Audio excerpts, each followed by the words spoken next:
लेकिन एक मिनट, वो अखिलेश जी एक मिनट। विनोद शर्मा, ये राजनीति का ये मिजाज क्या कह रहा है? ये आपके ही बहुत अच्छे दोस्त और मेरे फ्रेंड, फिलोसोफर, गाइड, मेंटर, उनके शब्द का इस्तेमाल करूं, जायका, ये कौन सा राजनीति का जायका है? अनम्यूट कीजिए प्लीज।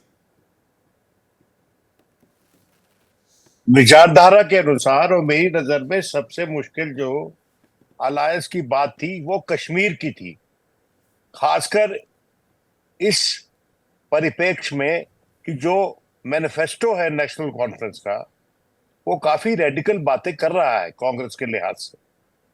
लेकिन वहां पर अगर ये दोनों मिलके लड़ रहे हैं और वो एक बड़ा फैसला मैं मानता हूं, बाकी चुनाव में तो सीटों को तो लेन देन होता रहता है, वो तो ब्रिंकमैनशिप चलती रहेगी, बार्गेनिंग चलती रहेगी। देखिए, महाराष्ट्र को छोड़कर जहां पर समाजवादी कुछ ज्यादा मांग सकता है और कांग्रेस क्योंकि अकेली अधिकार नहीं रखती है देने का, तो उसमें थोड़ा सा बॉम्बे के इलाके में इनको 2 सीटें कम से कम मिलनी चाहिए समाजवादी को। बाकी जहां तक दो तो विधायक हैं ही उनके। हरियाणा का सवाल, हाँ जी है, उनको मिल जाएंगी। मेरे को लगता है कि 2 सीटें कम से कम मिल जाएंगी। देखिए, ये इन प्रदेशों में जो टेम्पलेट जो चलेगी वो राजस्थान वाली चलेगी।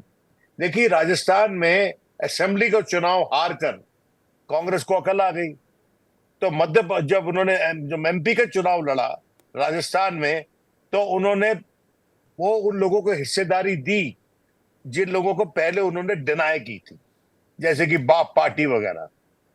और वो जो उसका दूसरी वो पार्टी है, क्या कहते हैं, लोकतांत्रिक दल जो उसका है, हनुमान बेनीवाल बेनीवाल, का, हाँ। हनुमान बेनीवाल का। तो वहां पर कांग्रेस को अकल आ गई, कांग्रेस टुक अ वाइज डिसीजन। मुझे लगता है कि राजस्थान वाली टेम्पलेट हर प्रदेश में ये चलाएंगे। इन पे इनकी मुठभेड़ नहीं होगी, नहीं, ये इनका झगड़ा नहीं ये होगा। जिम्मेदारी अब कांग्रेस पर भी आई है ना। दरिया दिली कांग्रेस को दिखानी पड़ेगी। अगर वो इंडिया गठबंधन की सबसे बड़ी पार्टी है तो झुकना कांग्रेस को पड़ेगा। अनम्यूट कीजिए फिर से, दिक्कत आ गई है ऑडियो में। कांग्रेस जो है, अगर उत्तर प्रदेश में कांग्रेस रीजनेबल बात करती है, क्योंकि देखिए वहां पर स्टेक समाजवादी का ज्यादा हाई है, क्योंकि जो सीटें वहां दांव पे लगी हुई हैं, वहां पर समाजवादी को काफी उसमें ज्यादा सीटें जीतनी है, कांग्रेस को नहीं जीतनी। तो इसलिए कांग्रेस को रीजनेबल होना पड़ेगा उत्तर प्रदेश में, और वो होगी। लेकिन जहां तक हरियाणा का सवाल है और जहां तक महाराष्ट्र का सवाल है और झारखंड का सवाल है, तो मैंने जैसे आपको बोला कि हरियाणा में और झारखंड में कांग्रेस को दरियादिली दिखा सकती है अगर कोई उनसे ज्यादा सीट मांग रहा है। लेकिन जहां तक सवाल है महाराष्ट्र का, वहां पर तो और लोग भी स्टेक होल्डर्स हैं, उद्धव नहीं, ठाकरे हरियाणा और में ये एनसीपी। अच्छी खासी खिचड़ी पक गई है क्या? हरियाणा में देखिए 2014 तक दूसरे नंबर की पार्टी आईएनएलडी थी। 2014 का जो नतीजा आया, अब वो बिल्कुल बिखर चुकी है। अब तो 6 विधायक और छोड़ गए। दुष्यंत तो खुद और उनकी मां रह जाएंगी लगता है पार्टी में चुनाव लड़ने के वक्त तक। तो ऐसे में अब किरण चौधरी को राज्यसभा का उम्मीदवार बनाना, और तमाम जो नेता कांग्रेस से बीजेपी में आए हैं, हर कोई अपने बेटे, बहन, बहू, मां के लिए टिकट भी मांग रहे हैं। देखिए, बीजेपी को अब ये सब नखरे झेलने पड़ेंगे।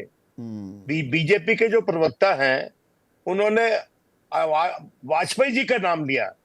बड़ी अच्छी बात है, हम पिछले 10 साल से उनको याद करवा रहे हैं वाजपेयी जी की दरिया दिली, उनकी सेंस ऑफ अकोमोडेशन, अलायंस को कैसे चलाना है, सबको साथ कैसे रखना है, विरोधियों से कैसे बातचीत करनी है, वो सब भूल गई थी बीजेपी।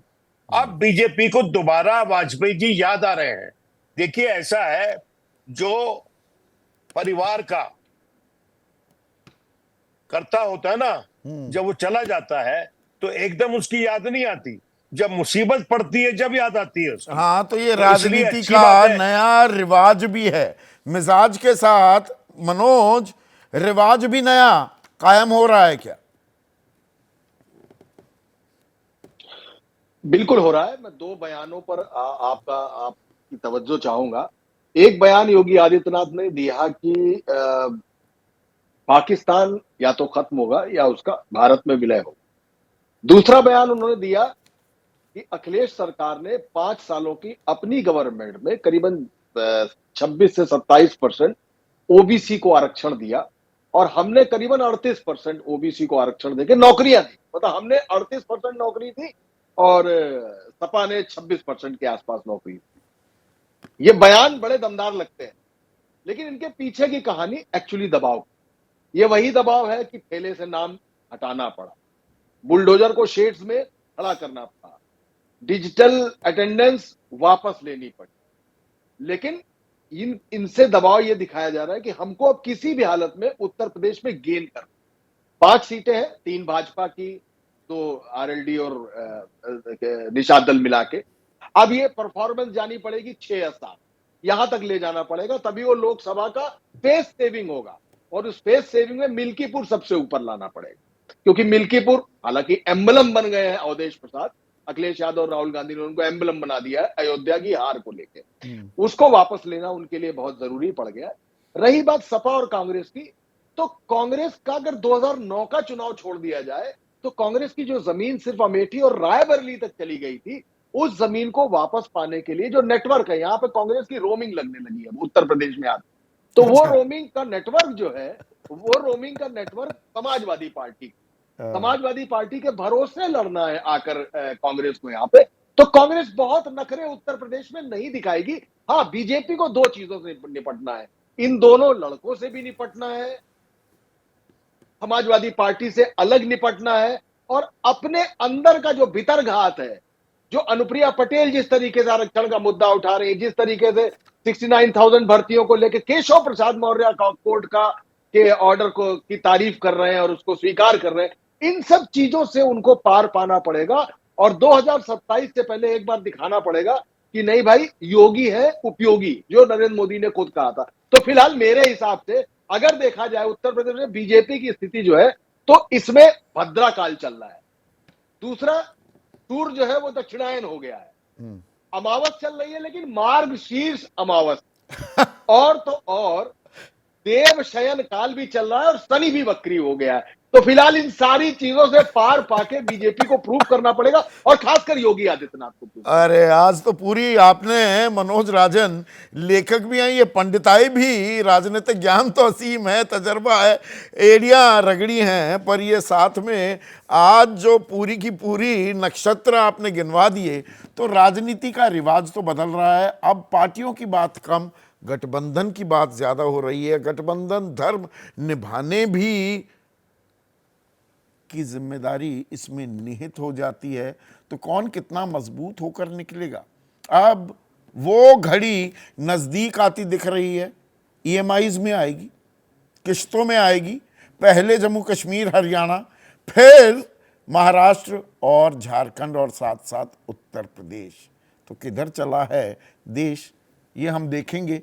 तो राजनीति का जो रिवाज है उसका मिजाज कितना बदला है, और राहुल की नीति और प्रधानमंत्री मोदी की रणनीति कौन सी काम करती दिखाई दे रही है। संसार ठाकुर हैं, गोरखपुर वासी। इनका कहना है कि राजनीति के बदले हुए परिप्रेक्ष्य में अब बीजेपी को एनडीए के सभी घटकों को साथ लेकर चलना मजबूरी है।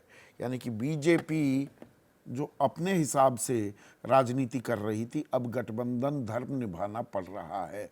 लेकिन गठबंधन किसका हावी होगा, आने वाला वक्त बताएगा ही। जैसे ही घड़ी का काटा दोपहर 2:30 पे आए, बबीता जी का दिल सास बहू साजिश के लिए मचल जाए। और ये है इनकी बहू, पूरे दिन ऑफिस की टेंशन हो जाए गॉन जब ये करें अपना फेवरेट शो फ्री टाइम पे ऑन। इनकी तरह आप भी देखिए अपना फेवरेट शो अपने टाइम पर, और डाउनलोड कीजिए एबीपी लाइव ऐप अपने स्मार्ट टीवी पर।